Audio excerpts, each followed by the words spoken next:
Bambu runcing, senjata sederhana, sejarah luar biasa. Guys, pernah dengar bambu runcing? Yap, senjata sederhana yang terbuat dari bambu ini punya sejarah luar biasa dalam perjuangan kemerdekaan Indonesia. Bayangin aja, bambu yang biasanya buat pagar atau dinding rumah, disulap jadi senjata mematikan. Gak cuma modal nebas, bambu runcing punya filosofi dan makna yang dalam banget loh. Penasaran? Simak terus ceritanya ya.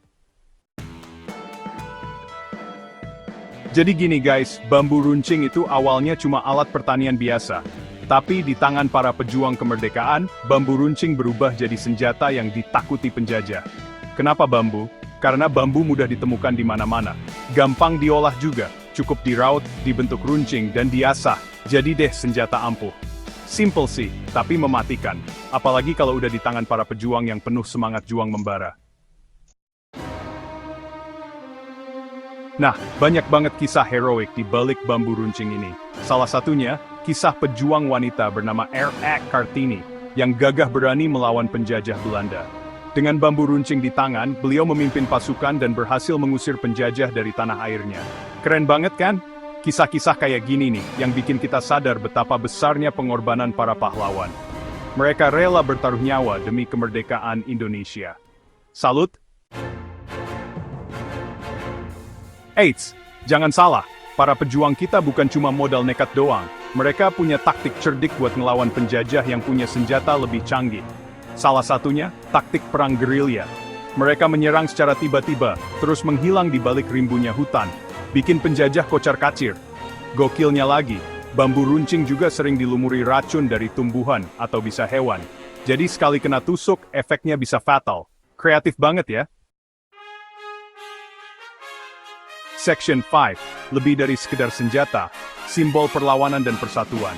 Buat para pejuang, bambu runcing bukan sekadar senjata.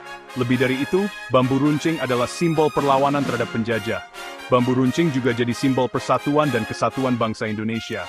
Bayangin aja, dari Sabang sampai Merauke, semua orang berjuang bersama, berbekal senjata sederhana ini. Keren abis! Nah guys, di zaman sekarang ini, semangat juang para pahlawan yang berbekal bambu runcing tetap relevan loh. Meskipun kita nggak lagi berperang secara fisik, tapi kita tetap harus punya semangat juang yang tinggi buat menghadapi tantangan zaman now. Misalnya, semangat belajar yang tinggi buat meraih cita-cita, semangat pantang menyerah dalam berkarya, dan semangat gotong royong buat memajukan Indonesia. Semangat! Penting banget buat kita, generasi milenial, buat menghargai sejarah perjuangan bangsa. Jangan sampai kita lupa sama pengorbanan para pahlawan yang udah berjuang mati-matian demi kemerdekaan Indonesia. Dengan belajar sejarah, kita bisa belajar dari masa lalu, mengambil hikmahnya, dan terus meneladani semangat juang para pahlawan. Setuju? Meskipun zaman udah canggih, bambu runcing tetap bisa jadi inspirasi buat kita loh.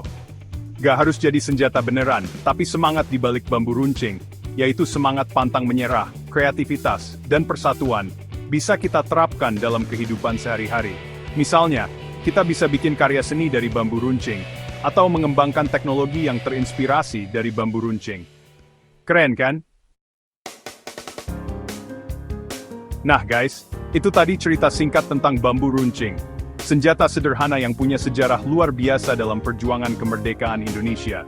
Semoga cerita ini bisa menginspirasi kita semua buat terus menjaga semangat perjuangan, persatuan, dan kesatuan bangsa. Yuk, kita jaga dan wariskan semangat juang ini kepada generasi penerus bangsa. Merdeka!